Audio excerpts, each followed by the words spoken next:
background noise, gears running. But I have dummied up the dashboard and the steering wheel. And I'm glad I did it because it's not quite right. I'm taking up a lot of real estate here with the chair. I'm a 6'3" guy, so I want to make sure I'm comfortable and I can see everything. And then I'm also going to have to think about this because, you know, long day on the water, you know, recline and take it easy. So you know how on the baking shows, they mix up all the ingredients, show you how to do the recipe, put it in the oven, and then they magically have the finished product in the other oven. Well, today, you get the same thing. So what you're seeing here are some forms, I guess, that have a 5-degree slant to them. So I basically took 2x4s, cut a 45 on one side, and then cut the bottom at a 5-degree slant, fastened it to some scrap 3/8 or 1/2 inch plywood, and that gives me the angle for the bulwark that's going to go on the boat. So I use this little device to line everything up. And all I do is when I'm putting the forms next to the gunnel, I put this up. It's the same thickness. This top piece has to be the same thickness as your bulwark. And you put it right up flush against it. And then you take the form, slide it up against it and screw it down. That way you get the perfect setback. It's going to be flush with the outside of the boat. It's going to be more limited shop space. It's a little claustrophobic, except that I'm not claustrophobic. So I put the forms all the way forward at the front part where you've got a pretty good curve. I put them at 12-inch intervals. And then back here where the curve starts to reduce, I did one at an 18-inch interval and then 24-inch intervals because all you're really doing is holding it up. And you don't have any curves to fight with. Then I cut these boards. This is 3/8 inch. And I was able to bend it okay. Again, this is Aquatech marine grade plywood.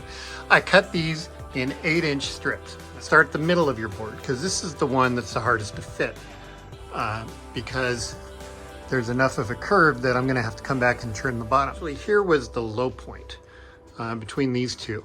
I put the board flush here, put a screw there and a screw there, and tried to get the other two ends equidistant from the gunnel. Now I'm going to take a 1-inch wooden block and slide it on the inside and just mark the distance from the gunnel. And as I do that, I'll be defining the line that I can come back and put, and it'll fit flush. Now here on these joints, I'm just doing butt joints for this because I don't want to deal with scarfing. You could do it, but God, that'd be a challenge. And the butt joint seems to work fine. So you put these, overlap them just a little bit because that angle is not going to quite be, it's not going to be 90 degrees. I took a Sharpie, I drew it, so when I go back to trim this, that'll drop down, fit flush against this. Now this one just is going to take a little bit of trimming off the edge. It rides pretty flat. And then the last section here, I started up front and did 2 full 8-foot lengths. This back piece only needs to be about, 36 inches long. And then from the 24-inch mark, I'm going to, when I take it out to trim it, I'm going to give it a 24-inch decline down to the gunnel level. So I kind of put off doing the bulwark. In fact, I almost wasn't going to do it. I thought it would be a hassle. Turns out to be really easy once I figured this out on the other side. This side was just nothing. I'll have to climb up. Ooh.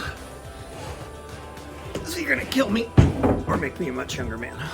I don't know. Climb up in the boat. Down the stairs.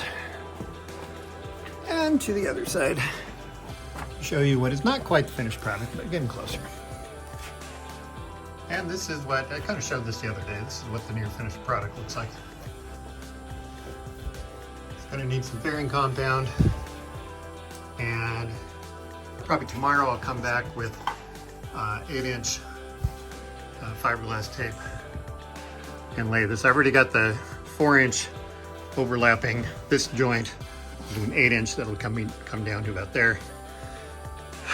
I've got part of the fillet on the inside, but it's floppy because good and kind of a rush, but I'll have to sand this down. And then I'll come back with my filleting tool and some more peanut butter and fillet the whole inside and hit that with another 4-inch strip of fiberglass cloth. So just for interest, this is my butt joint.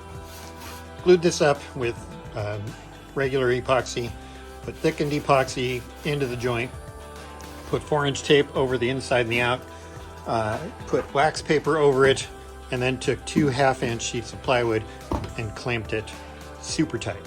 Let it dry for a couple.